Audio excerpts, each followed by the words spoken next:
Hello friends, ఇవాళ అయితే నేను 99 అడుగుల వినాయకుని చూడడానికి వచ్చాం. ఇప్పుడైతే చూద్దాం. మనం చూసారు కదా ఎంత బాగుందో.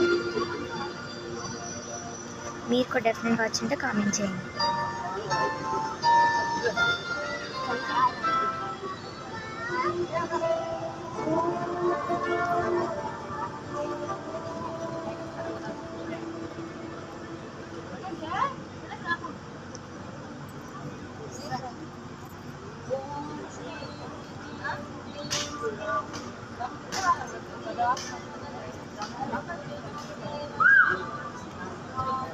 హాయ్ ఫ్రెండ్స్, ఇప్పుడు మేము 99 ఫీట్స్ వినాయకుడి దగ్గరికి వచ్చాం.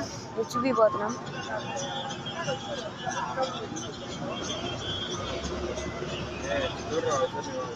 South India oldest